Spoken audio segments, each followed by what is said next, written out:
नमस्कार साथियों, स्वागत है आपका अपने परिवार बीके क्लासेज में। मैं ज्ञानेंद्र धारिया आशा करता हूं कि आप सब स्वस्थ और मस्त होंगे। दोस्तों, जैसा कि आपको पता है कि आपके अपने चैनल बीके क्लासेज पर आरआरबी, एनटीपीसी और एसएससी जीडी के लिए क्लासेज चल रही हैं।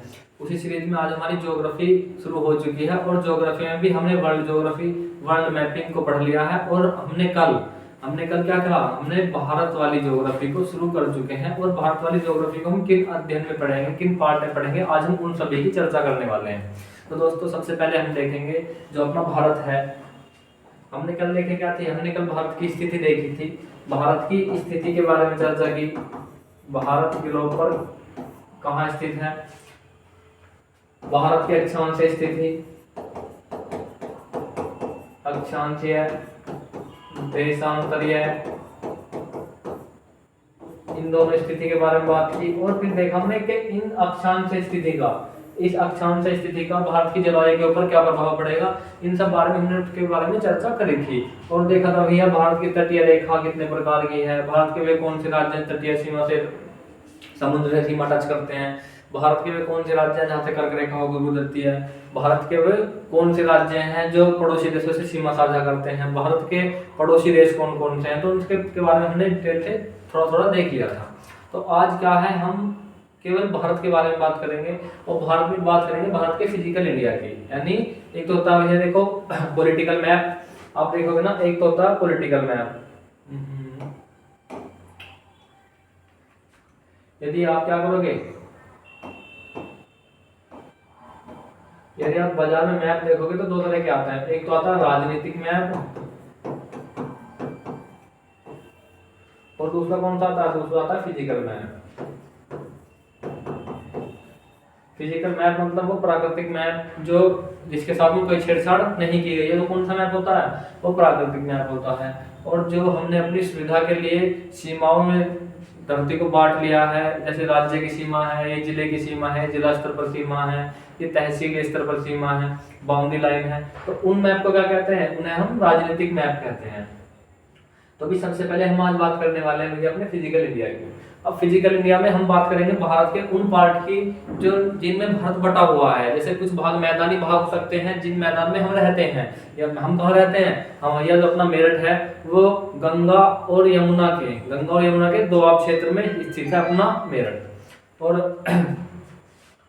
और क्या भैया, कुछ क्षेत्र ऐसा भी है जो पठारी है, कुछ क्षेत्र ऐसा है जो पहाड़ी है, कुछ क्षेत्र ऐसा है जहाँ पर पठार पाए जाते हैं, जैसे दक्कन ट्रेप्स है। कुछ क्षेत्र क्या है, अलग अलग प्रकार के भागों में डिवाइड है। जैसे देखो, भूगर्भ संरचना की विविधता ने उच्चावत तथा भौतिक लक्षणों की विविधता को जन्म दिया। मतलब कुछ कारण ऐसे हैं जिन्होंने भारत को क्या है, कई हिस्सों में डिवाइड किया हुआ है ज्योग्राफिकल रूप में। जैसे देखो, एक राजस्थान का कौन सा, आप किनसे मैं बात करूंगा भैया, एक राजस्थान में स्थान है थार क्या है, ये दक्षिण एशिया का, थार दक्षिण एशिया का सबसे बड़ा,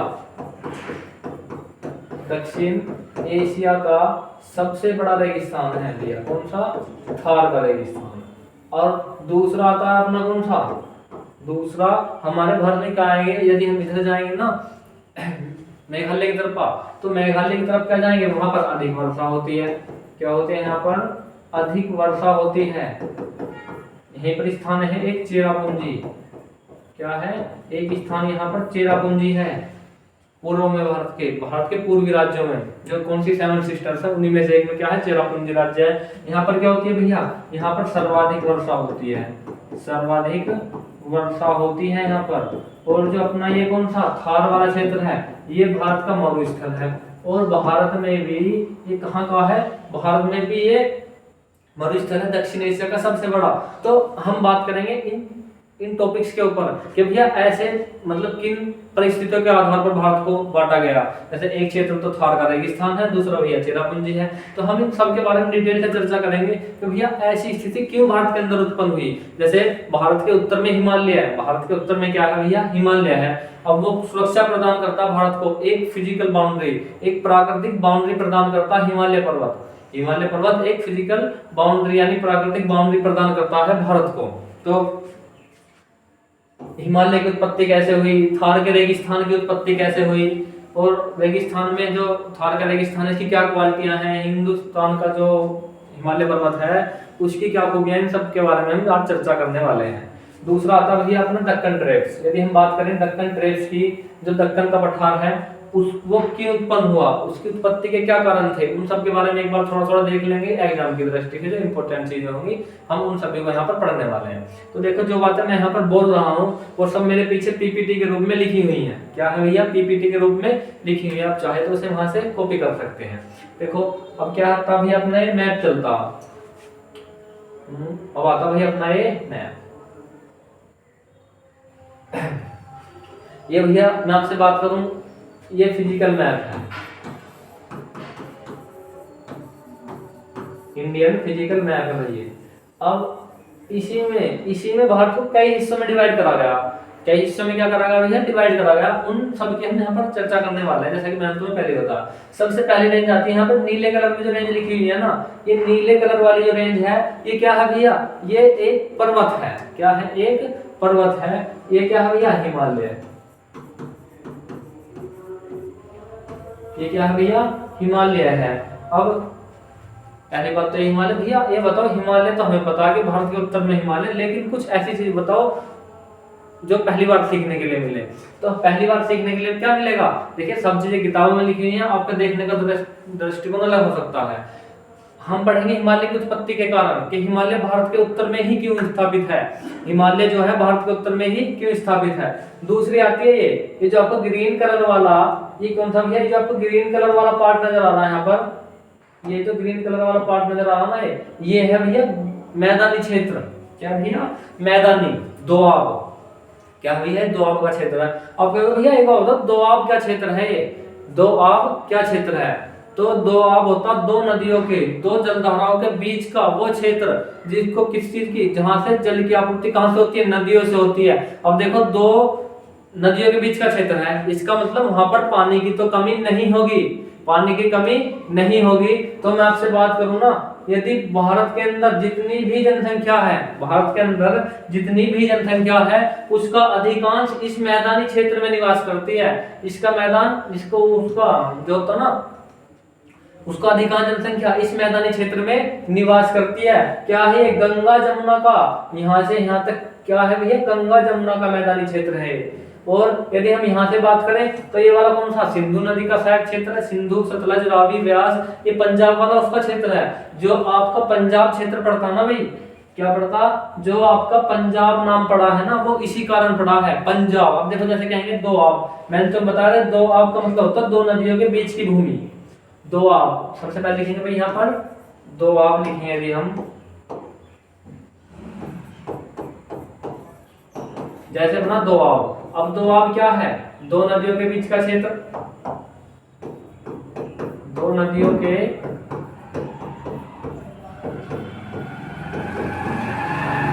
बीच की भूमि, दो नदियों के बीच की भूमि क्या होती है भैया, दोआब कहलाती है फिजिकली रूप में। लेकिन जो अपना पंजाब है वो पंजाब कई नदियों के बीच में पड़ता है। आप देखो पंजाब से कितनी नदियां बहती हैं, पंजाब से कई नदियां बहती हैं। जैसे मैं आपसे बात करूं, कौन सी रिवर, पंजाब से बहती है सिंधु, जिसके आधार पर हिस्ट्री में बढ़ी है सिंधु घाटी सभ्यता। पंजाब से बहती है रावी, पंजाब से बहती है ब्यास, पंजाब से बहती है सतलज, सप्त सिंधु सतलज रावी कहाँ की नदियां हैं, ये सब पंजाब की नदियां हैं। दो नदियों के बीच का क्षेत्र कौन था भैया, दो नदियों के बीच का क्षेत्र हुआ दोआब, मतलब दो नदियों के बीच का क्षेत्र दोआब। उसी तरह से बात करें भैया, उसी तरह से बात करेंगे हम पंजाब की, पंजाब की यदि बात करेंगे, पंजाब नाम इसी तरह से पढ़ा देखना, पंजा होता नहीं, पंजा जैसे कहें पंजा लिखिए तो इस पंजे में कितनी उंगलियां हैं, इसमें 5 उंगलियां हैं, मतलब 5 उंगलियों का समूह क्या कहलाएगा, पंजा। 5 उंगलियों का समूह क्या कहलाएगा, पंजा कहलाता है। उसी तरह से देखो यहां पर निकल कर आएगा 5 नदियों के बीच का क्षेत्र, 5 नदियों के मध्य की भूमि, 5 नदियों के मध्य की भूमि पंजाब कहलाई।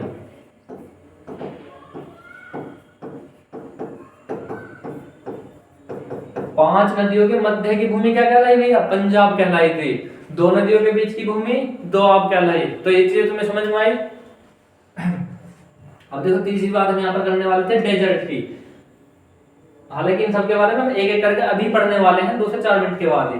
तीसरी चीज यहाँ पर आपको पहले कलर में जो येलो कलर में, ये येलो कलर वाला जो बाहर नजर आ रहा है, ये वाला, ये क्या है भैया? ये आपका पश्चिमी रेगिस्तान है। रेगिस्तान के आसपास का वो क्षेत्र जहां पर वर्षा कम मात्रा में होती है, जहां पर वर्षा क्या होती है? कम मात्रा में होती है। और जब वर्षा कम मात्रा में होगी तो क्या कहलाएगा? वो डेजर्ट की स्थिति उत्पन्न हो जाएगी। तो यहाँ पर क्या है? इंडियन डेजर्ट है। ये वाली प्लेट क्या है? इंडियन डेजर्ट की है। तीसरी आती है यहाँ पर ये वाला जो ग्रीन कलर वाला क्षेत्र है, यहाँ पर नदी बहती है ब्रह्मपुत्र। ब्रह्मपुत्र की कई नदियां हैं, दिबांग, दिहांग, कई रिवर यहाँ से बहती हैं। तो उन नदियों के द्वारा जो मिट्टी लाई गई उसके द्वारा बना मैदान क्या कहलाएगा भैया? ब्रह्मपुत्र रिवर का मैदान। तो पूरा में तो वो चीजें बन जाएगी। दूसरी आती है प्लेट्यू, मतलब पठार। पठार की उत्पत्ति के बारे में पढ़ेंगे, जो महाराष्ट्र, कर्नाटक, उड़ीसा के आसपास में फैला हुआ भैया क्या है? अपना पठार है। तीसरी आती है कोस्टल रेंज। तीसरी क्या आती है? ये कोस्टल रेंज। ये रेड कलर में जो यहाँ से लेकर यहाँ तक नजर आ रही ना भैया, ये वाली, ये मैदान है भारत के तटीय मैदान।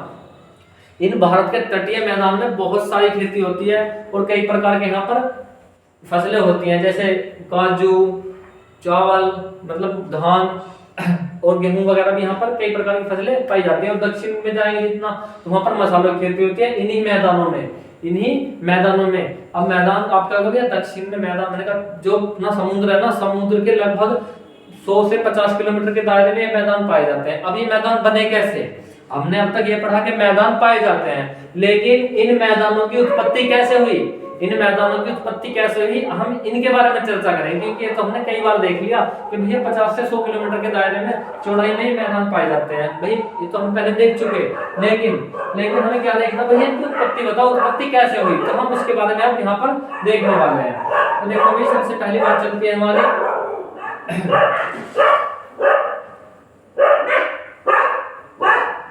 यहाँ पर लिखा हुआ देखो, ये वाली टेबल नजर आ रही है तुम्हें यहाँ पर, जो ये वाली आपको टेबल नजर आ रही है ना यहाँ पे, ये टेबल यहाँ से लेकर यहाँ तक, ये 3-4 लाइन, यहाँ से एग्जाम में क्वेश्चन पूछा ही जाता है।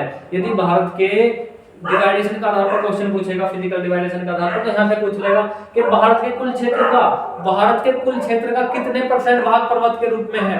तो आपने जब बताया भारत के कुल क्षेत्रफल का कितने % भाग पर्वत के रूप में, भैया 10% भाग क्या है भैया? भारत के कुल क्षेत्र का पर्वतीय भाग है।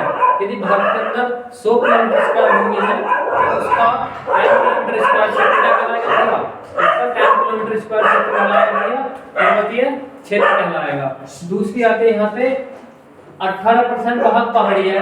अब देखो पहाड़ी और पर्वत, आप कह लो भैया पहाड़ी और पर्वत में अंतर बताओ।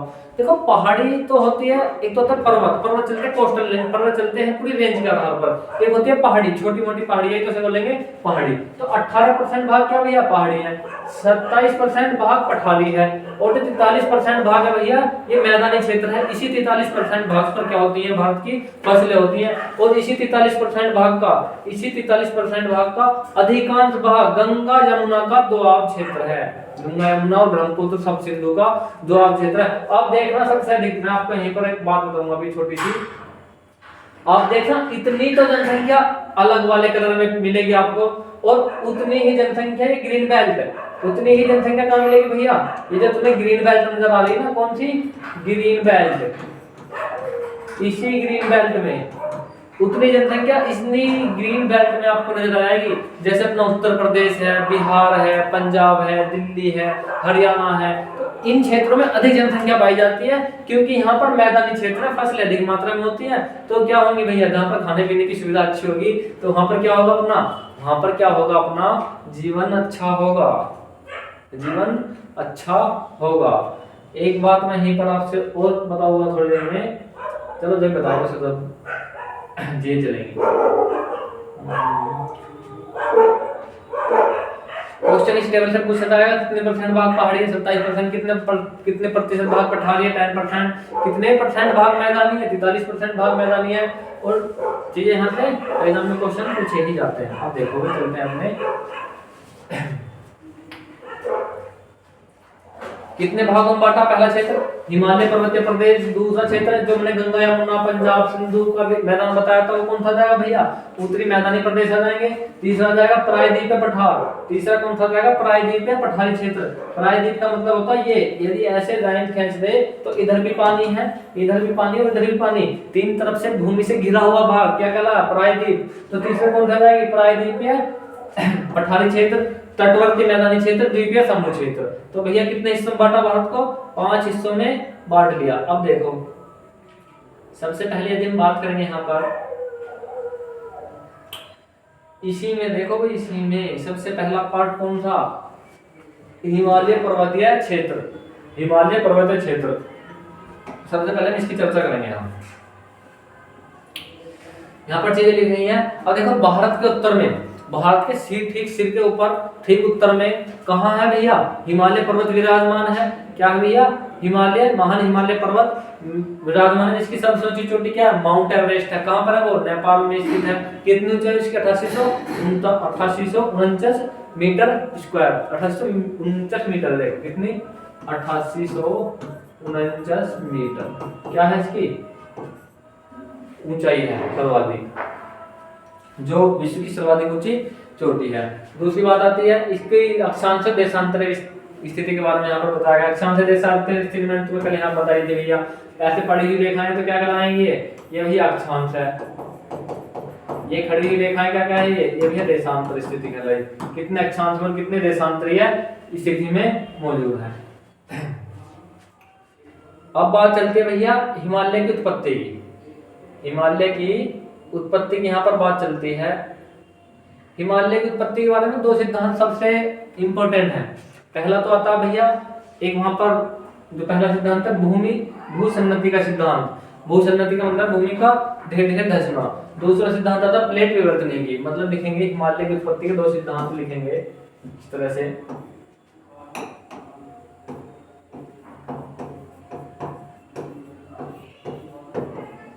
हिमालय उत्पत्ति दो तरह से हुई। पहला कौन सा जाएगा?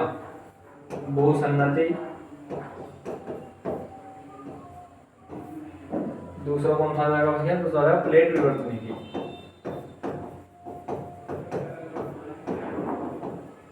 अब देखो ये दोनों चीजें मैंने तुम्हें जब वर्ल्ड ज्योग्राफी पढ़ाई थी तब बताई थी भैया कि प्लेटें कैसे एक दूसरी प्लेट से टकराती हैं, कैसे एक दूसरी प्लेट के आती हैं, नजदीक आती हैं, एक दूसरी प्लेट से टकराएंगी फिर चढ़ जाएंगी। कई बार ऐसा हुआ घर्षण करके एक दूसरी प्लेट के बराबर में से खिसक जाएंगी। तो उन सब की यहाँ पर डिटेल से चर्चा होने वाली है। सबसे पहले सिद्धांत की हम यहाँ पर बात करेंगे तो पहला सिद्धांत आता है भूसन्नति का सिद्धांत, मतलब भूमि के धंसने वाला सिद्धांत। यदि हम इसकी यहाँ पर बात करें तो कोबरा ने भूसन्नति का पर्वती का पालना कहा है। कोबरा ने भूसन्नति को पर्वतों का पालना कहा है। अब देखो यहाँ से चीजें बदलेंगी कैसे, मतलब ये जो सिद्धांत है वो चलता कैसे भाई। बात करें हम यहाँ पे एक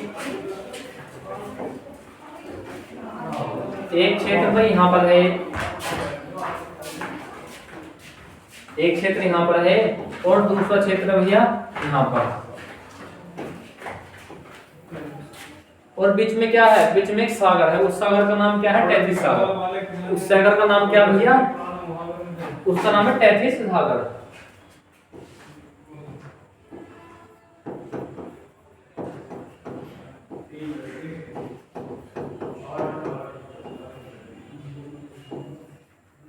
अब इस टैथिस सागर के कारण क्या हुआ? इस टैथिस सागर में मतलब ज्यादा गहरा तो सागर था नहीं, लेकिन फिर भी ठीक ही था। अब हुआ क्या? इस टैथिस सागर में यहाँ पर जब जल वगैरह भरा हुआ था, देखना यहाँ पर क्या था भैया, यहाँ पर ये कुछ जल वगैरह था इस तरह से।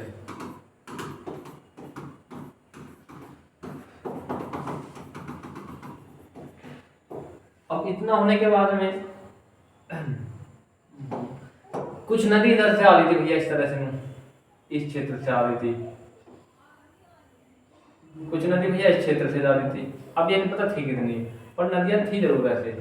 अब जब नदी, आप देखना जब नदी मैदान से निकलकर समुद्र में गिरेगी तो अपने साथ में बहुत सारे अवसाद बहाकर ले जाती है। क्या ले जाती है भैया? अपने साथ में बहुत सारे अवसाद बहाकर ले जाती है। तो इन नदियों में ना भैया इन नदियों में अवसाद रहा करते थे। तो जैसे नदी जा रही इस तरह से, अब इसमें कुछ ये मिट्टी के कण इस तरह से पहुंचते रहे, इधर से कुछ आते रहे।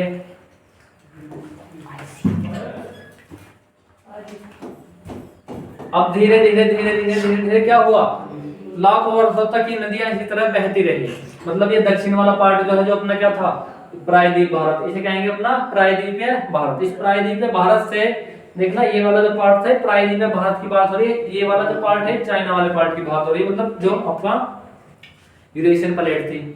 अब धीरे धीरे कई हजार वर्षों तक यहाँ से ये अवसाद कहाँ पहुंचता रहा, यहाँ से ये अवसाद कहाँ पहुंचता रहा, ये पहुंच गया धीरे धीरे यहाँ पर। अब ये यहाँ पर आते आते जमा होने लगा। क्या होने लगा भैया, धीरे धीरे जमा होने लगा। और जब ये अवसाद धीरे धीरे लाखों वर्षों तक जमा हो जाएगा इस क्षेत्र में क्या हो जाएगा, जमा हो जाएगा। तो मैं आपसे यहीं पर एक बात करूंगा छोटी सी,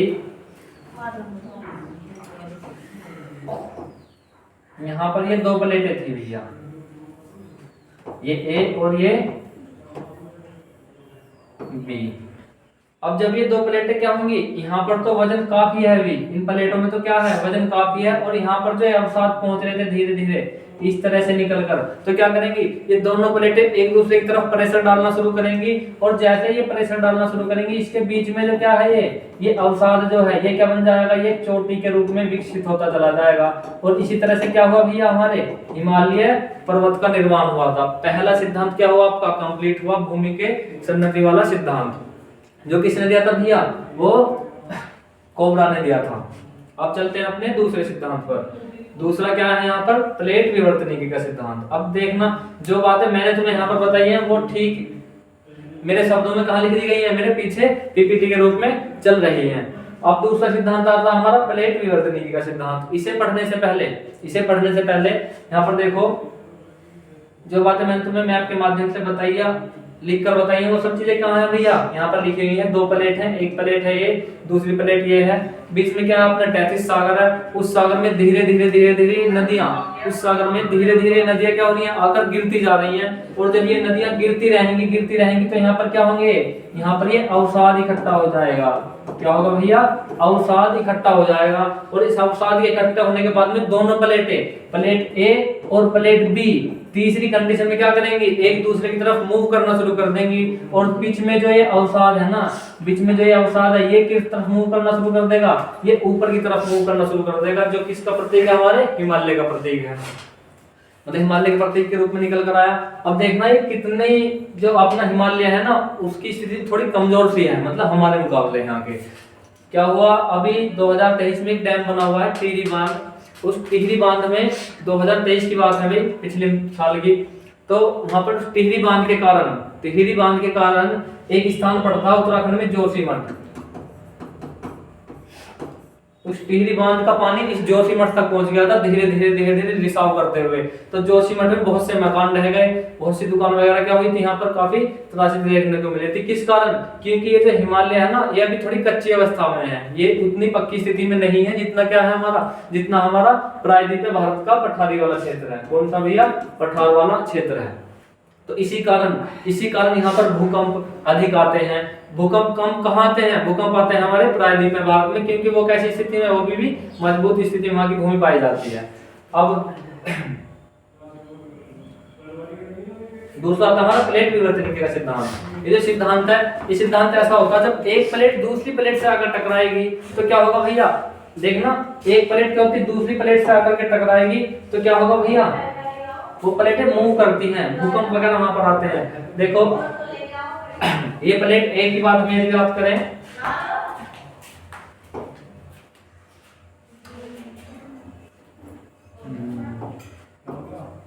भाई ये प्लेट ए की यदि हम बात करें, ये ए प्लेट है और ये प्लेट है भैया बी।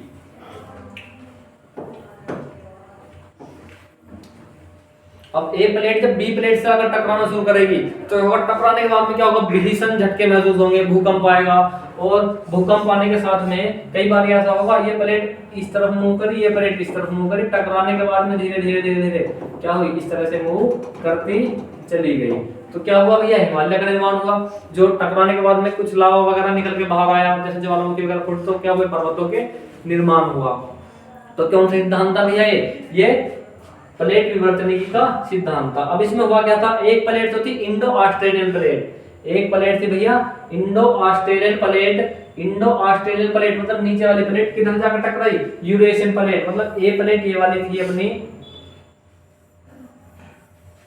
इतने हिस्से की बात हो रही है यहाँ से भाई, ये वाली प्लेट किधर मूव कर गई, ये वाली प्लेट मूव कर गई भैया यूरेशियन प्लेट से। तो ऊपर कौन सी थी, ये यूरेशिया वाली प्लेट थी, ये कौन सी थी, Indo Australian plate. Indo Australian plate जब यूरेशियन प्लेट से टकराई तो क्या हुआ, यूरेशियन प्लेट से टकराई तो क्या होगा भैया, तो पर्वत का निर्माण हुआ, किसका, हिमालय पर्वत का।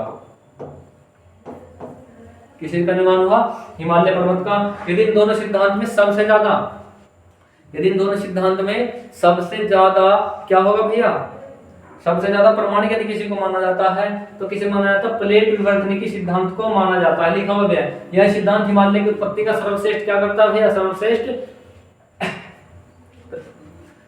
यह सिद्धांत हिमालय की उत्पत्ति की सर्वश्रेष्ठ व्याख्या करता है। दूसरा सिद्धांत था हमारा, पहले वाला जो कोबरा वाला था, वो क्या हुआ, तैतीस सागर में नदी वगैरह के गिरने से अवसाद जमा होता रहा और प्लेटें एक दूसरे की तरफ मूव करने लगी, प्रेशर बढ़ा और किस चीज की उत्पत्ति हुई, हिमालय पर्वत की उत्पत्ति हो गई।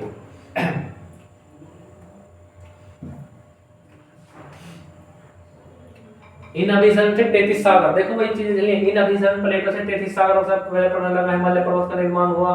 हिमालय पर्वत की उत्पत्ति तरसेरी काल में, जिस कारण से नवीन वलित पर्वत कहा जाता है। अब देखो वलित पर्वत कैसा जाता है, मतलब जो नवीन पर्वत होते हैं ना, नवीन, उन्हें क्या कहते हैं, उन्हें वलित पर्वत कहते हैं। दूसरे में तुम्हें बताया था फोल्ड माउंटेन, कई तरह के पर्वत बताए थे मैंने तुम्हें।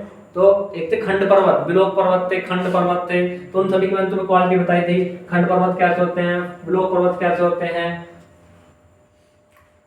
तो कैसा भैया, हिमालय एक नवीन और वलित पर्वत है। यदि आपने वर्ल्ड ज्योग्राफी पढ़ी है तो ये चीज आपको अच्छी तरह समझ में आ रही होगी। अब आता है हिमालय का भौगोलिक विभाजन। हिमालय का भौगोलिक विभाजन, हिमालय को कितने भागों में बांटा हुआ है, हिमालय को 3 भागों में बांटा हुआ है। जैसा ट्रांस हिमालय, मुख्य हिमालय, ट्रांस हिमालय, मुख्य हिमालय और पूर्वांचल, ट्रांस हिमालय, मुख्य हिमालय और पूर्वांचल क्षेत्र। अब देखो भाई, यदि हम बात करें अपने इंडिया की, यदि हम बात करें अपने इंडिया की, तो यहाँ पर तुम्हें इंडियन मैप नजर आ रहा होगा।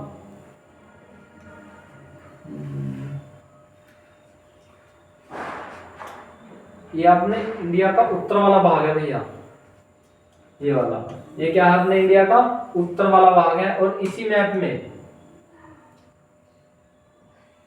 जो अपना हिमालय वाला भाग है, उसे भाग बटा गया 3 भागों में। सबसे ऊपर वाला भाग कौन था भैया, ट्रांस हिमालय, ट्रांस हिमालय। दूसरा वाला कौन था भैया, मैन हिमालय। अब देखो ट्रांस हिमालय का अधिकांश भाग, ये जो आपका ट्रांस हिमालय है, इसका अधिकांश भाग किस क्षेत्र में पड़ रहा है भैया, इसका अधिकांश भाग पड़ रहा है आपके कहां पर, लद्दाख वाले क्षेत्र में। कहां पर, जो लद्दाख वाला क्षेत्र है वो अधिकांश कहां पर आता है, वो आता है आपका ट्रांस हिमालय। दूसरा आता है मैन हिमालय। मैन हिमालय में कौन सा भाग वाला, यहाँ पर जब लद्दाख कश्मीर को 2 भागों में बांट दिया गया 2019 के अगस्त में, जब कश्मीर को 2 भागों में बांट दिया गया था, तो नीचे ये वाला पार्ट कौन सा था, यहाँ से लेकर यहाँ तक ये कौन सा भैया, ये जम्मू एंड कश्मीर के रूप में बना। और जो ऊपर वाला भाग था जो चाइना से लग रहा था पूरी तरह, वो किसका हिस्सा हुआ भैया, वो लद्दाख का हिस्सा हुआ। तो जम्मू कश्मीर 2 भागों में विभाजित हो चुका है, लद्दाख और जम्मू कश्मीर। तो ट्रांस हिमालय का अधिकांश भाग कहां पर स्थित है, वो लद्दाख वाले पार्ट में स्थित है। दूसरा था आपका मैन हिमालय। मैन हिमालय जो है वो कहां पर भैया, जो आपका कौन सा मैन हिमालय है वो कहां है, जो शिमला वाला पार्ट है। मैन हिमालय जो है वो कौन सा, शिमला वाला, मतलब हिमाचल प्रदेश वाला, और थोड़ा थोड़ा उसमें कश्मीर वाला पार्ट भी आता है। वो कौन सा भैया, मैन हिमालय। इनके अलग अलग रेंज हैं, इन्हीं में पड़ते हैं दर्रे, इन्हीं मैन हिमालय में वगैरह में इनमें पड़ते हैं दर्रे, पर्वतों के बीच का एक ऐसा रास्ता जो क्या हो भैया, एक रास्ते को दूसरे रास्ते से जोड़ते हो, क्या कहते हैं भैया, दर्रे कहते हैं। मतलब आप ऐसा नहीं कि आप हिमालय पर्वत के ऊपर चोटी को पार करके जाओगे, काफी समय लगेगा, तो पर्वत नहीं होते। तो पर्वत इस तरह की शेप में जो होते हैं, इस तरह की जो होते हैं, ये तो यहाँ से कोई रास्ता निकल कर चला जाए इस तरह से, दो पर्वतों के मतलब दो पहाड़ी के बीच का क्षेत्र, पहाड़ी कहेंगे उसे, दो पहाड़ियों के बीच का क्षेत्र, वो क्या कहता है भैया, वो दर्रे कहलाता है। दर्रे जैसे ये व्यापार की दृष्टि से काफी इंपोर्टेंट होते थे प्राचीन काल में। तीसरा आता है आपका, अब देखो ये मैन हिमालय इस तरह से चला जा रहा भाई, ये इस तरह से यहाँ से। अब ये वाला जो भाग है सिक्किम वाला, ये सिक्किम वाला पार्ट है यहाँ पर। सिक्किम भी किस हिमालय का भाग है, सिक्किम भी मैन हिमालय का भाग है। और जो नीचे आता है ये आता है आपका पूर्वांचल हिमालय, पूर्वांचल हिमालय। और ये यहाँ से पार करते हुए म्यांमार बर्मा में किस नाम से जाना जाता है, ये अराकन योमा के नाम से जाना जाता है। कौन सा भैया, पूर्वांचल हिमालय। कहाँ पर, जब म्यांमार बर्मा में जाएंगे और आपका अंडमान निकोबार में जाकर के ये किस नाम से जाता है, अराकन योमा के नाम से जाना जाता है। तो कितने भागों में बांटा भैया हमने हिमालय को, हमने हिमालय को 3 भागों में बांट लिया। पहली ट्रांस हिमालय, देखो ट्रांस हिमालय पर्वत का सबसे उत्तरी भाग है। जो मैंने तुम्हें चीजें ऊपर बताई है ना, जो मैंने तुम्हें मैप में समझाया है, ठीक उसी लैंग्वेज में चीजें यहाँ पर लिखी हुई हैं। एक एक पॉइंट जो मेरे मुंह से निकल रहा है वो एक एक पॉइंट कहाँ पर पीपीटी के रूप में ठीक मेरे पीछे चल रहा है। यहाँ पर मैंने तुम्हें बताया भैया मैन हिमालय पर्वत का सबसे उत्तरी भाग जो कहाँ पर, लद्दाख में स्थित है। कहाँ पर भैया, लद्दाख में स्थित है। इसे तिब्बती हिमालय भी कहते हैं। इसे क्या कहते हैं भैया, तिब्बती हिमालय भी कहते हैं। अवसादों में वलन पड़ने लगा कौन है भैया, उत्तर पश्चिम से पूर्व की ओर लगभग 1000 किलोमीटर की स्थिति में फैला हुआ है। इन चीजों को आप देख लीजिएगा। अब जब मुख्य हिमालय के वेस्टर्न क्षेत्र में स्थित होने के कारण शुष्क परिस्थितियां पाई जाती हैं। अब देखो ये इंपॉर्टेंट चीजें यहाँ पर समझने वाली होंगी भैया, ये वाली जो चीजें हैं, दूसरा नोट पॉइंट है, यहाँ पर ये चीजें समझने वाली हैं। अब वो है क्यों, वो देखना है यहाँ पर।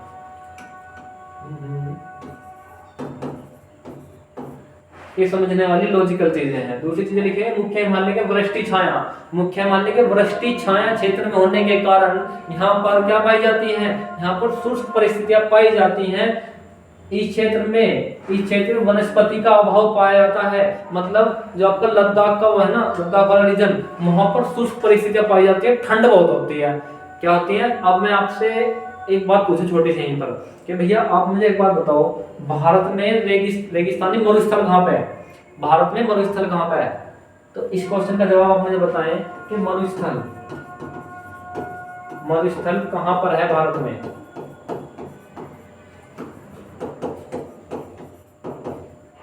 अधिकांश का उत्तर आ जाएगा। भैया कितना छोटा सा क्वेश्चन पूछा तुमने पहली क्लास वाला, ये तो मरुस्थल तो सबको पता, थार के रेगिस्तान में है, पश्चिमी रेगिस्तान में है भैया। तो उत्तर कौन सा बताया सबने, आपने बताया पश्चिमी रेगिस्तान में है।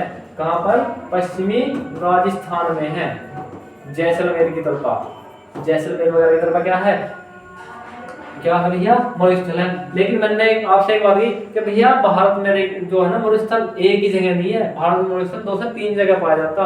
तीसरा आपके दक्षिण में भी है, छोटा सा, बहुत छोटे से क्षेत्र में है, बहुत ही छोटे से क्षेत्र में।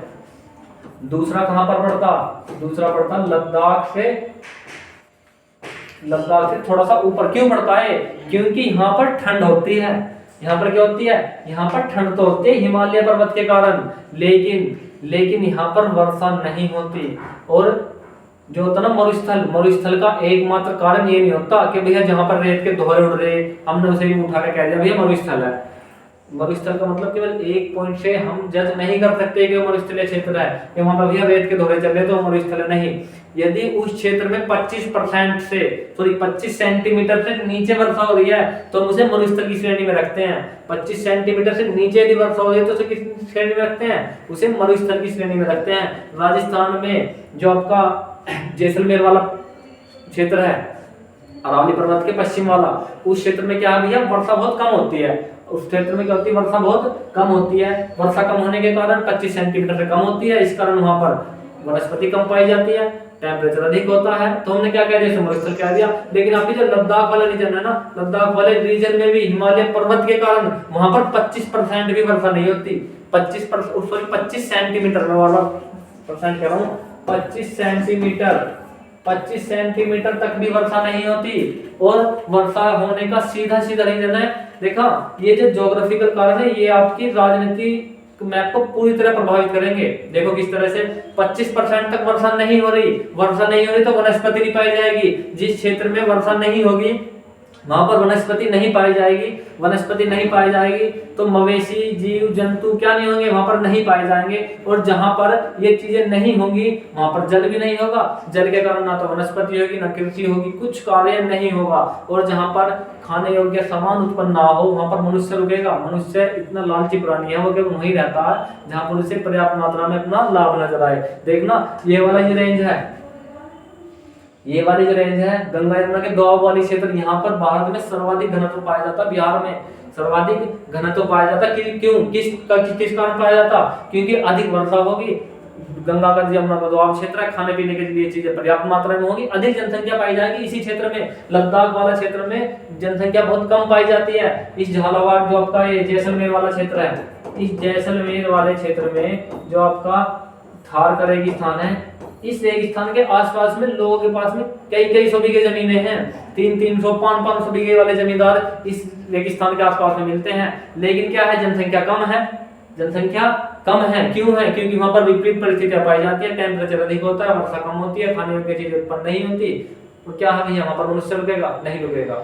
तो क्या हुआ भैया, आपको समझ में आया? हिमालय पर्वत जो आपका लद्दाख वाला रेंज है, वहां पर क्या पाई जाती है? शुष्क परिस्थितियां पाई जाती हैं। अब भैया आपने बता दिया कि शुष्क परिस्थितियां पाई जाती हैं, उसके प्रभाव बता दिए, क्या प्रभाव पड़ेंगे, वर्षा नहीं होगी, चलो ये चीजें बता दी। लेकिन एक बार बताओ, यहाँ पर वर्षा क्यों कम होगी, यहाँ पर क्यों शुष्क परिस्थितियां पाई जाएंगी?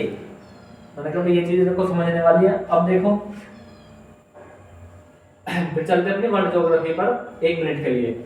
मैंने तो बताया भैया 1 मिनट के लिए वर्ल्ड ज्योग्राफी यहाँ पर काम में आएगी।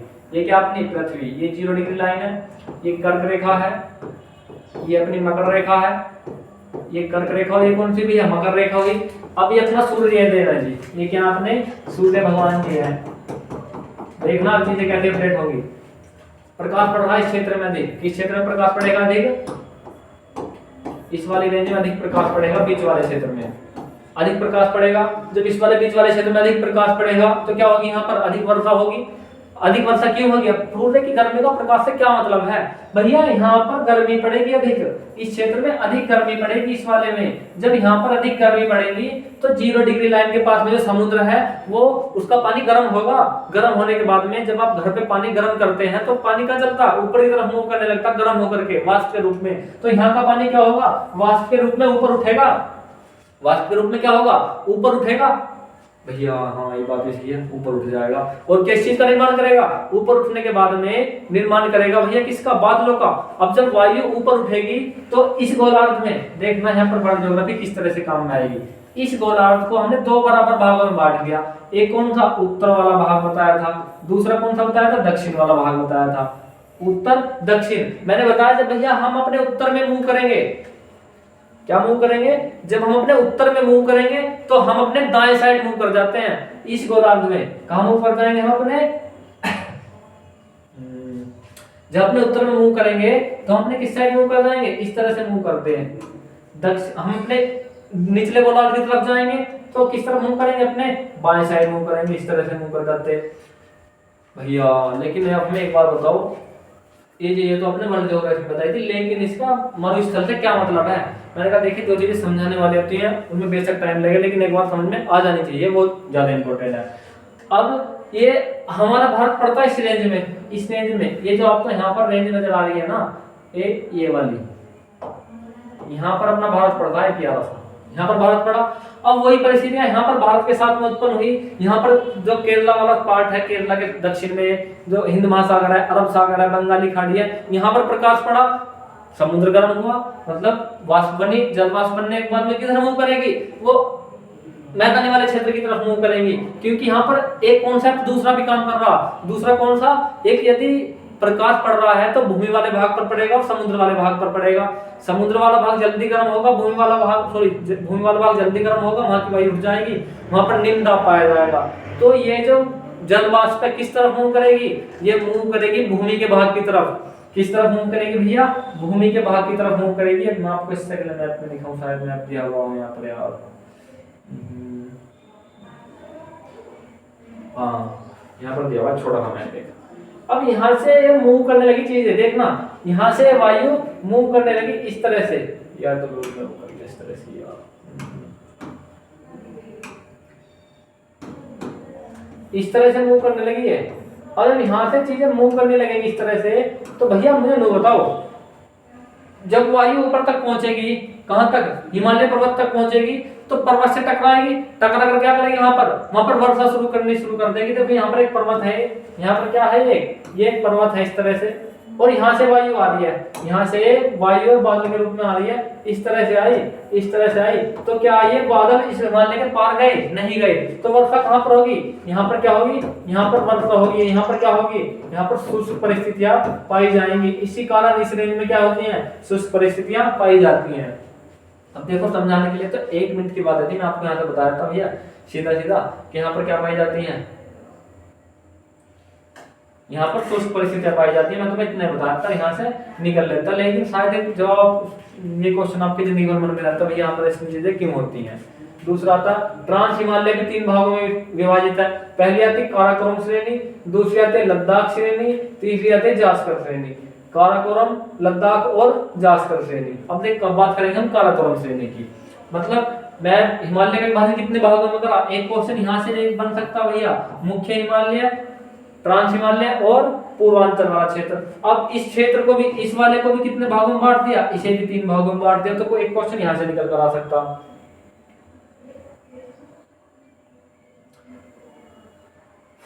यह ट्रांस हिमालय की सबसे उत्तरी श्रेणी है, मतलब जो है ना काराकोरम श्रेणी लद्दाख और तिब्बत वाले पार्ट में भी सबसे ऊंची श्रेणी है। कौन सी, काराकोरम श्रेणी। काराकोरम श्रेणी कहाँ है, ट्रांस हिमालय और लद्दाख वाले क्षेत्र में भी सबसे ऊंची वाली श्रेणी है। पश्चिम की ओर पामीर का पठार, पूर्व की ओर कैलाश पर्वत में मिल जाती है। यहाँ ट्रांस हिमालय की सबसे ऊंची श्रेणी है। इस श्रेणी में विश्व की दूसरी सबसे ऊंची तथा भारत की सबसे ऊंची चोटी माउंट गॉडविन ऑस्टिन यहीं पर स्थित है।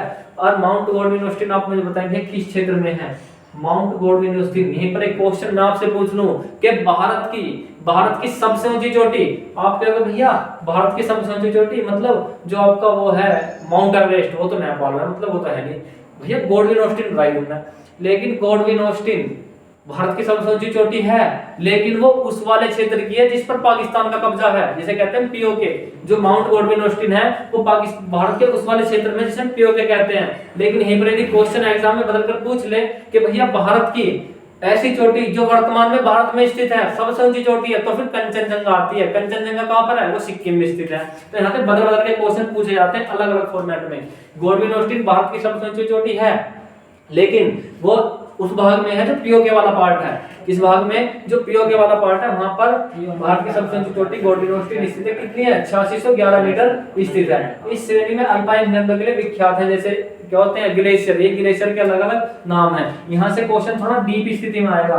यदि आप क्या देंगे, यदि आप यूपीएसआई या यूपीपीसीएस का एग्जाम देंगे तो इस टेबल से एक क्वेश्चन निकल के आ ही जाएगा। यदि आप हिमालय पर्वत से क्वेश्चन बनता है तो इस टेबल से क्वेश्चन आएगा, ना कांस्टेबल लाइन में इस टेबल को कोई महत्व नहीं है। देखिए पढ़ने के लिए चीजें दी गई है, मैं एक बार देख लीजिएगा। अब आती है सियाचिन हिमनद से नुब्रा नदी निकलती है। सियाचिन हिमनद से निकलती है नुब्रा रिवर। सियाचिन हिमनद से निकलती है नुब्रा रिवर निकलती है। जब इन सब बातों की चर्चा कब करेंगे, जब हम यहाँ नदियां पढ़ेंगे। इस नुब्रा घाटी में सियाचिन हिमनद अवस्थित है। अब देखो सियाचिन ग्लेशियर कहाँ स्थित है, सबसे पहली बात आई भैया सियाचिन ग्लेशियर कहाँ पर स्थित है।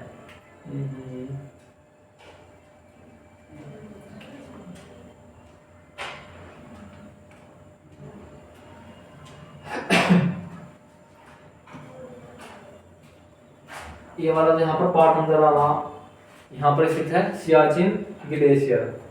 क्या स्थित है भैया, यहाँ पर सियाचिन ग्लेशियर है। इस सियाचिन ग्लेशियर से कौन सी रिवर निकल रही, यहीं से निकलते भैया नुब्रा रिवर, यहीं से निकलते श्योक रिवर। श्योक देखा वो बिहार वाली नहीं है, ये दूसरी श्योक है, छोटी सी रिवर है। एक सहायक नदियां है किसकी भैया, नुब्रा रिवर की। तो ये सियाचिन ग्लेशियर कहाँ स्थित है, कि ट्रांस हिमालय वाला पार्ट बताया। उस ट्रांस हिमालय में भी किस पार्ट में, मैन हिमालय वाले पार्ट में स्थित, जो कहाँ पर स्थित है भैया, तिब्बत वाले क्षेत्र में स्थित है। यहाँ से कौन सी रिवर निकलती है, यहाँ से नुब्रा रिवर निकलती है। तो दोस्तों ये क्या थी, आज की हमारी क्लास थी, जिसके बारे में आज हमने क्या किया, आज हमने भारत के भौगोलिक क्षेत्र कितने भागों में बांटा हुआ है। तो आप मुझे बताएं भारत के भौगोलिक क्षेत्र को कितने भागों में बांटा हुआ। मैंने आपसे बताया कितने भागों में बांटा हुआ। सीधा सीधा एग्जाम में क्वेश्चन आएगा भैया। 5 क्षेत्रों में बांटा हुआ हिमालय, दूसरा गंगा यमुना सिंधु ब्रह्मपुत्र इन सभी का मैदानी क्षेत्र दूसरा क्षेत्र हुआ। तीसरा आता है भैया कौन सा, प्रायद्वीप या दक्कन ट्रैक्ट्स तीसरा जाएगा। चौथा कौन सा जाएगा भैया, चौथा आ जाएगा आपका थार का रेगिस्तान मुरिस्तान वाला पार्ट। पांचवा पार्ट कौन सा जाएगा, पांचवा आ जाएगा भैया कौन सा, पांचवा पार्ट आ जाएगा मैदानी तटीय मैदानी क्षेत्र, जहां जो समुद्र के पास पास चलते हैं तट वाले क्षेत्र, वहां पर कृषि बहुत अच्छी होती है क्योंकि वहां पर कोस्टल रेंज भी पाई जाती है। मतलब कोस्टल रेंज में पर्वत क्षेत्र भी पाए जाते हैं, अधिकांश वहां पर नदियां वगैरह निकलती हैं। अब देखना कल आपके एक चीज बहुत अच्छी तरह से क्लियर हो जाएगी। कल आपके एक चीज बहुत अच्छी तरह से हो जाएगी कल की क्लास में। मैं आपको बताऊंगा यहीं पर कल की क्लास में क्या क्लियर होने वाला है।